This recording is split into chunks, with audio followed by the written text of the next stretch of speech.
Hi viewers, welcome to our channel. ప్రస్తుతం మనతో పాటు ప్రముఖ సోషల్ యాక్టివిస్ట్ కృష్ణ కుమార్ గారు ఉన్నారు. వారితో ఒకసారి మాట్లాడదాం.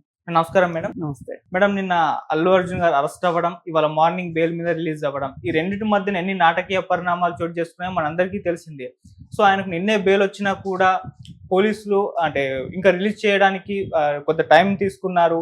ఇవాళ మార్నింగ్ వరకు రిలీజ్ చేయాలని చెప్పేసి దీని వెనుక కుట్ర కోణం ఉందని చెప్పేసి లాయర్లు కూడా మాట్లాడుతున్నారు. అటువైపున రేవంత్ రెడ్డి గారు ఏమో ఢిల్లీలో ప్రెస్ మీట్ పెట్టారు. ఆయన ఏమన్నా యుద్ధానికి వెళ్ళే సైనికుడు కాదు, జస్ట్ ఒక బిజినెస్ మ్యాను, అతను వెళ్ళి థియేటర్ దగ్గర చేతులు ఊపుకుంటూ వెళ్ళి చూడడం వల్లే కదా ఇదంతా జరిగిందని చెప్పేసి ఆయన మాట్లాడడం. సో ఎంటైర్ గా నిన్న జరిగిన పరిణామాల పైన మీ ఒపీనియన్ ఏంటి మేడం? ఇప్పుడు లాయర్లు ఎలా అంటున్నారు అంటే నేను కొంచెం ఆశ్చర్యపోతున్నా. ఓకే, ఎందుకంటే మన అందరికంటే లాయర్లకి ప్రొసీజర్స్ ఎక్కువ తెలుసు. ఇప్పుడు నిన్న పొద్దున అసలు పోలీసులు అరెస్ట్ చేసిందే తప్పు. ఎందుకు తప్పు అంటున్నానంటే ఆయనని అరెస్ట్ చేసే గ్రౌండ్స్ ఉంటే అరెస్ట్ చేయటం తప్పని కాదు నా ఉద్దేశం. నిన్ననే హైకోర్టులో ఆర్గ్యుమెంట్స్ ఉన్నాయి క్వాష్ పిటిషన్ మీద. ఇప్పుడు క్వాష్ పిటిషన్ అవ్వలేదు అనుకోండి, అప్పుడు మీరు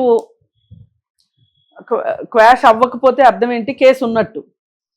అలాంటప్పుడు మీరు చేయాల్సింది ఏంటి? అప్పుడు మీరు అరెస్ట్ చేస్తే అర్థం ఉంది. కానీ ఓ పక్కన దాని ప్రొసీజర్ అదే, మీ ప్రొసీజర్ మీదే అన్నట్లు, ఏదో కొంపలు అంటుకుపోతున్నట్లు, నిన్న మనం అనుకున్నట్లు దావూద్ ఇబ్రహీంనో కసబ్ను అరెస్ట్ చేసినట్టు పొద్దున్నే ఇంటికి వెళ్ళిపోయి బెడ్రూమ్లోకి వెళ్ళిపోయి బాత్రూంలోకి వెళ్ళిపోయి ఉన్న పళంగా తీసుకుని రావటం వెనక కుట్రకోణం ఉంది అన్నగాని పోలీసులు అత్యుత్సాహం ఉంది. ఎందుకంటే అసలు చేయాల్సినప్పుడు చేయలా డ్యూటీ. ఏ రోజైతే సంధ్యా థియేటర్లో సినిమా రిలీజ్ అవుతుందో ఆ షో, ఆ రోజు అల్లు అర్జున్ వస్తున్నాడు అని థియేటర్ వాళ్ళకి తెలుసు, పోలీసులకు తెలుసు, ఇంటెలిజెన్స్ వాళ్ళకి అందరికీ తెలుసు. మరి తగిన ఏర్పాట్లు ఎందుకు చేయలేదు? మీ వైఫల్యాన్ని కప్పిపుచ్చుకోవటానికి నిన్న మనం అనుకున్నాం కదా, ప్రభుత్వాన్ని, ఇంటెలిజెన్స్ది, పోలీసులది, అసలు రాత్రిపూట షో వేసుకుంటామని అడిగిన వేళది.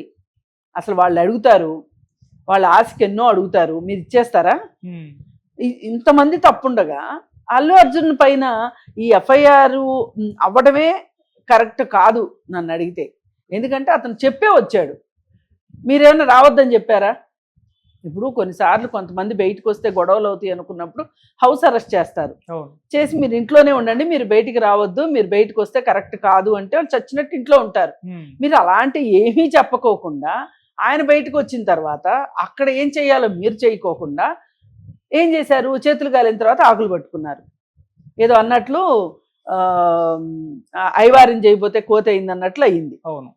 మరి ఇలా అయినప్పుడు సరే నిన్న అరెస్ట్ చేసి తీసుకెళ్లారు. గబగబా చిక్కడపల్లి పోలీస్ స్టేషన్ నుంచి గాంధీ హాస్పిటల్ తీసుకెళ్లారు, గాంధీ నుంచి నాంపల్లి కోర్టుకు తీసుకెళ్లారు, 14 రోజులు రిమాండు, వెంటనే మీరు చెంచల్గూడ జైలుకి తీసుకెళ్లారు. సరే తీసుకెళ్ళి అక్కడ పెట్టిన తర్వాత ఈలోపు ఇక్కడ ఇది వచ్చేసింది, ఆయనకి మధ్యంతర బెయిల్ వచ్చింది. పైకోర్టు ఆదేశాల కింద కోర్టులు పాటించాలి కాబట్టి ఇదంతా అయ్యేసరికి 4 నుంచి 5 దాకా పట్టింది. ఆ టైంలో వాళ్ళని బాండ్లు అవన్నీ సమకూర్చుకోవటం అదంతా టైం పడుతుంది. పర్టికులర్ టైం లోపలే అక్కడికి తీసుకెళ్ళకపోతే అవన్నీ చూపించి ఆర్డర్ తీసుకొని జైలుకి వెళ్తే తప్పితే జైల్లో రిలీజ్ చేయరు. ఇవన్నీ ఏంటి ప్రొసీజర్స్ ప్రకారం ఉంటాయి. ఇప్పుడు చాలా మంది ఇవాళ బెయిల్ వచ్చి కూడా రిలీజ్ కారు. ఎందుకు? పోయినసారి జానీ మాస్టర్ కూడా అంతే కదా, బెయిల్ వచ్చింది కానీ ఆ రోజు రిలీజ్ అవ్వలేకపోయాడు. ఏంటి రీజన్ అంటే సాంకేతిక కారణాలు. ఏంటి? ఈ టైం లోపల వాళ్ళు చెప్పిన షూరిటీల్ని, బాండ్లు అవన్నీ రెడీ చేసి పర్టికులర్ టైం లోపల జైలు దగ్గరికి వెళ్ళాలి. చీకటి పడ్డాక ఖైదీల్ని విడిచిపెట్టరు. ఇవి రూల్స్. ఇవన్నీ లాయర్లకు కూడా తెలుసు. కానీ తెలా పాపం తలా పీడికిడు అన్నట్లు అందరూ కూడా ఈ మీడియా కావచ్చు, లాయర్లు కావచ్చు, అత్యుత్సాహంతో ఏదో ఒకటి ఒక మసాలాని జనాల మీదకి వదులుతున్నారు.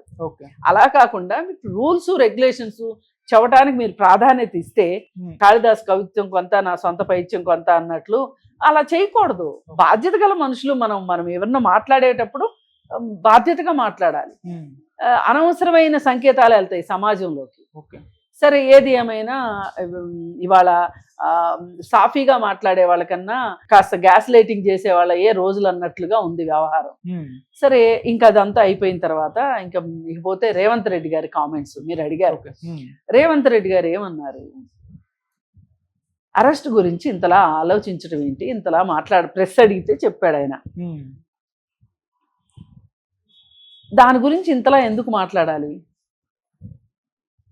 ఆయన ఏమన్నా దేశం కోసం చేసే సరిహద్దులో పోరాడే సైనికుడా, లేకపోతే సమాజం కోసం పాటుపడే వ్యక్తి అనే ఉద్దేశంతో మరి ఆయన నటుడు, వ్యాపారం చేస్తున్నారు. వాళ్ళు సినిమాలో యాక్ట్ చేస్తారు, డబ్బులు తీసుకుంటారు, లాభాలు వస్తాయి, అంతే.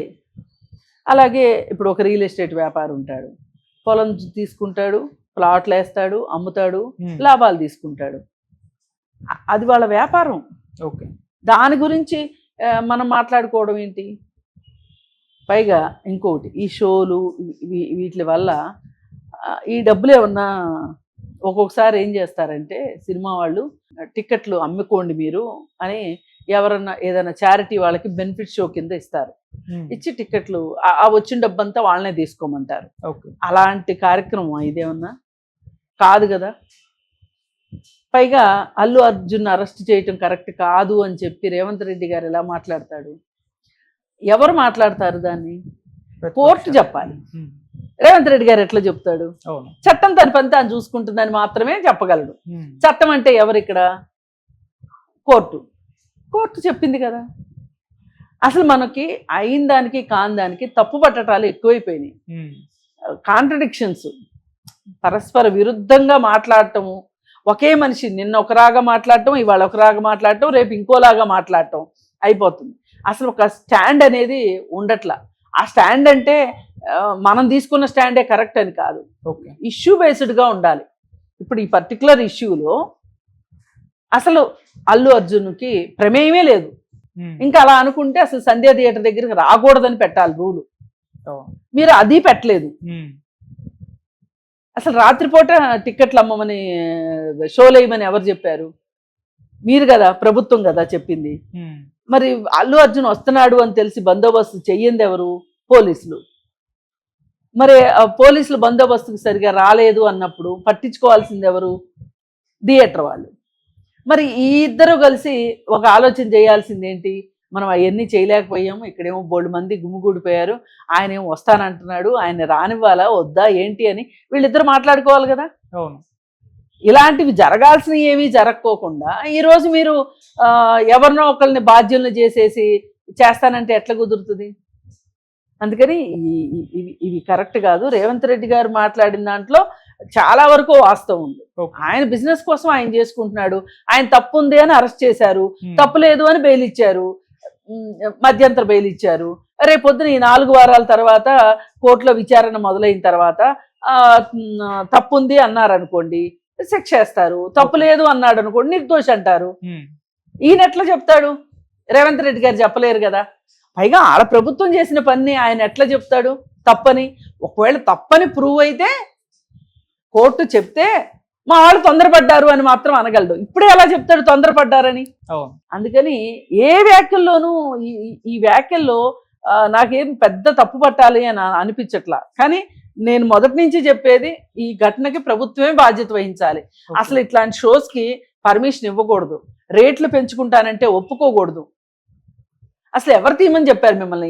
ఈ హై బడ్జెట్ సినిమాలు ఎందుకు తీయాలి? మీరు మంచి సినిమాలు ఎందుకు తీయట్లేదు? మీరు అసలు 3 సంవత్సరాలు 2 సంవత్సరాలు సాగదీసుకుంటా జీడిపాకం లాగా బడ్జెట్ని పెంచేసుకుంటా మళ్ళీనేమో మీరు చేసిన తప్పుకి టికెట్ పెంచుకుంటామని అడగటం ఏంటి? ఈ ప్రభుత్వాలు సిగ్గు లేకుండా ఇవ్వడం ఏంటి? అసలు మీకు కాబట్టిన వాళ్ళు ఎవరు ప్రభుత్వాలకి? ప్రజలా లేకపోతే సినిమా వ్యాపారస్తులా? మరి ఇప్పుడు ఇందాకే కదా రేవంత్ రెడ్డి గారు అన్న మాట, వాళ్ళు వ్యాపారమే కదా చేసుకుంటున్నారు. మరి వ్యాపారం చేసుకునే వాళ్ళకి మీరు అంత రాయితీలు ఇవ్వాల్సిన అవసరం ఏముంది? టికెట్ రేట్ పెంచాల్సిన అవసరం ఏముందండి? ఈ వారం కాకపోతే వచ్చే వారం వచ్చి చూస్తారు, వచ్చే వారం కాకపోతే ఇంకో వారం వచ్చి చూస్తారు, అంతే కదా. అందుకని చెప్పి ప్రభుత్వాలు కూడా ఈ విషయంలో పునరాలోచించుకోవాలి. అసలు పుష్ప 2 సినిమా రిలీజు ఇవన్నీ కూడా ఒక రకంగా ఒక కేస్ స్టడీ లాగా చూసి అసలు సినిమా ఇండస్ట్రీలో కూడా చాలా మార్పులు రావాల్సింది ఉంది. ఓకే. ప్రేక్షకుల జేబులకు చిల్లులు పెట్టి అడ్డగోలుగా దోచుకోవటము, అది సినిమా హాళ్ళు ఉన్నాయి కదా, మల్టీప్లెక్స్లు వాళ్ళు చేస్తున్న ఆగడాలు ఎంతలా దోచుకుంటున్నారంటే ప్రేక్షకుల యొక్క బలహీనతని, అంటే సినిమాకి రావాలి అనుకునే బలహీనతని మీరు దోచుకుంటున్నారు ఒక రకంగా. అసలు సామాన్యుడికి వినోదం ఏది? ఆ మల్టీప్లెక్స్లో రేట్లు ఏంటి అసలు అడ్డగోలుగా? ప్రభుత్వాలు తలుచుకుంటే కంట్రోల్ చేయలేవా? ఎందుకు చేయట్లేదు మీరు? అంటే మీ అర్థమైపోతుంది మీరు ఎప్పుడు కూడా డబ్బులున్న వాళ్ళకే సపోర్ట్గా ఉంటున్నారు, అందువల్ల ఇవన్నీ జరుగుతున్నాయి. ఏది ఏమైనప్పటికీ కూడా ఈలోపు మన ఊహాగానాలకి పక్కన పెట్టేసేసి చట్టం తన పని తాను చేసుకుపోతుంది అని చెప్పి చట్టం చేసిన దాన్ని మనం గౌరవించడం నేర్చుకుందాము. చట్టాలు తెలుసుకుని చట్టాల ప్రకారం నడుచుకోవాలి అని అనుకుందాం. మేడం, ఇక్కడ ఇంకో చర్చ కూడా జరుగుతుంది. రేవంత్ రెడ్డి గారు కూడా జగన్మోహన్ రెడ్డి గారు లాగానే సినిమా ఇండస్ట్రీ పట్ల బిహేవ్ చేస్తున్నారు. ఆయన సినిమా ఇండస్ట్రీ పట్ల ఏ విధంగా బిహేవ్ చేస్తారో మనం చూసాం. ఇప్పుడు రేవంత్ రెడ్డి గారు కూడా నాగార్జున గారి విషయంలో, అలాగే సినిమా ఇండస్ట్రీ వాళ్ళ ఎవరి పర్మిషన్ ఎవరితో చర్చలు జరపకుండా గద్దర్ అవార్డ్స్ ప్రకటించడం విషయంలోను, ఇప్పుడు అల్లు అర్జున్ గారి విషయంలోను ఈ విధంగా సినిమా ఇండస్ట్రీకి ఆయన అగెనిస్ట్ గానే వెళ్తున్నారు. సేమ్ ఇక్కడ జగన్మోహన్ రెడ్డి గారు బిహేవ్ చేసినట్టే చేస్తున్నారు అన్న ఒక చర్చ కూడా జరుగుతుంది. దీనిపైన మీ ఒపీనియన్? అంటే ఇప్పుడు ఆయన FTLలో ఫంక్షన్ హాల్స్ కట్టి డబ్బులు సంపాదించుకుంటుంటే ఊరుకోవాలా? సినిమా వాడు కాబట్టి. ఏంటి సినిమా వాళ్ళు అంటే వీళ్ళు ఏం చేస్తున్నారు సమాజానికి? ఏం చేస్తున్నారు చెప్పండి, ఒక మాట చెప్పండి. అది ఖచ్చితంగా తప్పు ఆయన చేసింది. అది FTLలో ఉంది, ఆ ల్యాండ్ ఆయనదే కావచ్చు, అది FTL ఉంది. FTLలో ఉన్నప్పుడు ఎట్లా కట్టుకుంటావు నువ్వు? సామాన్య ప్రజలు ఇల్లు పడగొట్టేస్తున్నారు. నీకు బోల్డ్ 100 కోట్ల ఆస్తుంది, నీకు ఒక్క ఆ 2 ఎకరాలు పోయినంత మాత్రం నీకు కొంపలేం అంటుకుపోవు. కానీ 2 బెడ్రూమ్ హౌస్ లోన్లు పెట్టుకొని అష్టకష్టాలు పడి తిని తినక ప్లాట్లు కొనుక్కొని దాంట్లో చిన్న చిన్న ఇళ్ళు వేసుకుని, లేదంటే అపార్ట్మెంట్లు కొనుక్కొని EMIల మీద నానా కష్టాలు పడి కొనుక్కున్న కస్టమర్లు ఇళ్ళే కూల కొడితే దిక్కు దివాణం లేదు. నీకేమైందయ్యా నాగార్జున? నాకు అర్థం కాదు. ఇన్నాళ్ళు దాని మీద బట్టి సంపాదించుకున్నావు. అసలు నీకు యువతల మంచి ల్యాండ్ అని తెలుసు, అది FTL ల్యాండ్ అని తెలుసు, అక్రమ కట్టడం అని నీకు తెలియబట్టే కదా నువ్వు ఆ కట్టడం రెగ్యులరైజేషన్కి వెళ్ళావు. అసలు అక్కడ కట్టడానికి నీకు పర్మిషన్ వచ్చేటట్లయితే నువ్వు అక్రమ కట్టడం ఎందుకు కడతావు? సక్రమ కట్టడమే కట్టేవాడివి కదా, నీకు పర్మిషన్ రాదని తెలుసు, నీకు అన్నీ తెలుసు. ఇంకా నాగార్జునకి చేసిన అన్యాయం ఏంటి? ఏమీ లేదు. ఆ విషయంలో కక్ష సాధింపు అనటానికి లేదు. ఇంకేంటండి మీ బాధ? కొండా సురేఖ గారి వ్యాఖ్యలు, పరువు నష్టం దావేయడం, అలా కోర్టు వరకు లాగడం కూడా ఇష్యూ. ఎవరు లాగారు కోర్టు వరకు? KTR లాగాడు, నాగార్జున లాగాడు. మరి దానికి రేవంత్ రెడ్డి ఏం చేస్తారు? రేవంత్ రెడ్డి ఏమన్నా చెవిలో చెప్పాడా ఇట్లా మాట్లాడమ్మా అని?